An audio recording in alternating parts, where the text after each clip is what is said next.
What's up, everybody, and welcome back. We're gonna tackle a new kind of monster today, or maybe an old one that needs revisiting. Giants. And stick around until the end to make sure that you hear about the forgotten giant, the one that even its own people forget about. So let's start off with hill giants. Hill giants are often the smallest and most primitive of the giants, and they're the ones you're going to see probably most commonly. They're going to be basically anywhere in overland travel. They are brutish, dull-witted, often, raid settlements, things like that.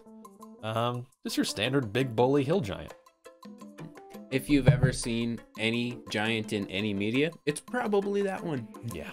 And then if you were gonna put a nice sheet of paint on these guys, we're gonna be talking about stone giants. We're talking gray giants. They're gonna actually be able to blend into stone and other kinds of stone-like walls, which is really, really cool, known as stone camouflage. They are also known to be like really good stonemasons or sculptors, anything really working with stone to exemplify that.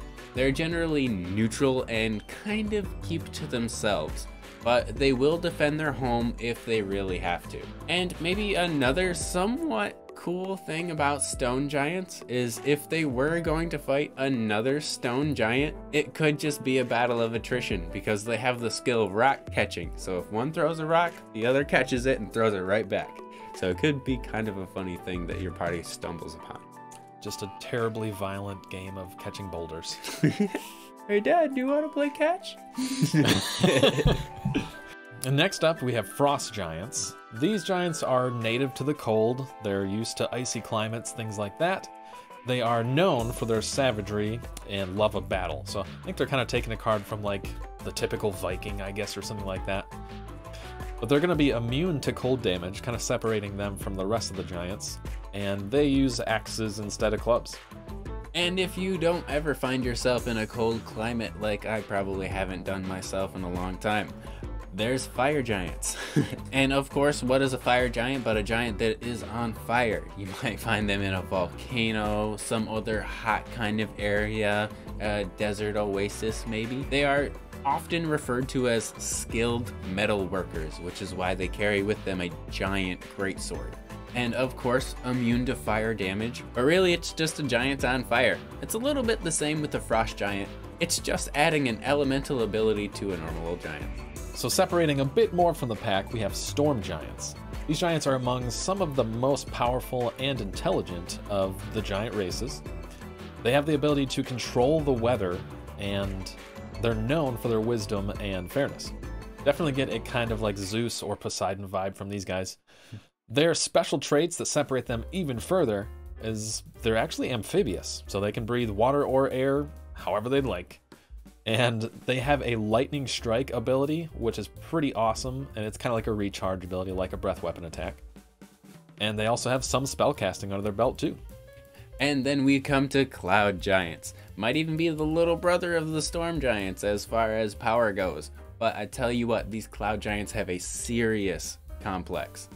They're the most refined and civilized of the giant races. They're skilled farmers and traders, and they often live in castles in the clouds. So if anyone's gonna be bougie in this one, it's gonna be them. Yeah, very posh. They have a keen sense of smell, which is somewhat helpful, I guess, for air-related things, seeing as all of their spells happen to be air-related as well. There's a list of about 9 of them in there.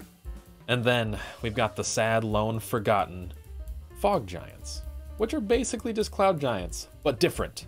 So hear me out. So the place of cloud giants in the ordning, which is the set of values and expectations that determines their rank in giant society, all that, that is driven by wealth. So those cloud giants, foolish or unlucky enough to have their treasure plundered, fall to the bottom of the ordning, becoming outcasts known as fog giants. Cut off from their proper place in society, they become raiders and marauders who seek to reclaim their treasure or start a new horde by any means possible, really. What a spoiled rich kid.